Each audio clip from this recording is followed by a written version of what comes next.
భోగాపురానికి సంబంధించి ఇక రెడీ అయిపోతుంది. సరే, మన విష్ణుకుమార్ రాజు గారి అభ్యంతరాలను పక్కన పెడితే ఆయన అడిగినా కూడా ఏం జరగదు అక్కడ. జూలై 8వ తారీఖు నుంచి ఫ్లైట్లు బిగిన్ అయిపోతున్నాయి. ఆల్రెడీ సర్వీసెస్లో చూపెట్టడం ఏం చేసింది, ఏది ఇంటర్నేషనల్ ఎయిర్పోర్ట్ కదా, ఇంటర్నేషనల్ ఫ్లైట్స్కి సంబంధించి సింగపూర్ ఎయిర్లైన్స్ వాళ్ళు ఫ్లైట్లు నడుపుతున్నారు కదా. ఆ సింగపూర్ ఎయిర్లైన్స్ అనుబంధ సంస్థ అయినట్టు స్కూట్ వాళ్ళు తమ వెబ్సైట్లో భోగాపురం నుంచి సర్వీసులు నడుస్తాయని కూడా ప్రకటించేశారు. మరోవైపు జూలై 5న ఇనాగ్రేషన్కి మోడీ నేరుగా వస్తారా లేకపోతే వర్చువల్గా చేస్తారనేది చూడాలి. ఆయన నేరుగా రమ్మను అంటున్నారు, వస్తే భారీ బహిరంగ సభకి ఏర్పాటుకు రెడీ అంటున్నారు.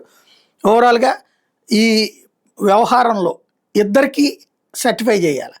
ఎందుకంటే ఈ ఇష్యూలో భోగాపురానికి సంబంధించిన దాంట్లో 2019కి ముందు కన్స్ట్రక్షన్ జరగాల్సినటువంటి దానికి భూ సమీకరణ కూడా భూ సేకరణ కూడా పూర్తి చేయకుండా వాళ్ళకి ఎక్కువ భూమిని కేటాయించేటట్టుగా ఒక కథ చేసేటప్పటికి అక్కడ పబ్లిక్ రియాక్ట్ అయ్యారన్న పేరుతో ఆపేశారు, వదిలేసి ప్రభుత్వం వెళ్ళిపోయింది, తెలుగుదేశం ప్రభుత్వం. ఆ తర్వాత వచ్చినట్టు జగన్ ప్రభుత్వం వాళ్ళనే కన్విన్స్ చేసి స్థలం తక్కువ తీసుకునేలా ఒప్పించి ఇచ్చింది.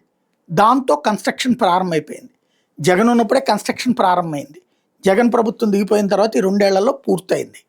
ఇప్పుడు బాబు గారి ప్రభుత్వం ఇనాగ్రేషన్ చేయబోతుంది. ఇద్దరూ కూడా కష్టపడ్డట్టే ఈ భోగాపురం ఎయిర్పోర్ట్ కోసం.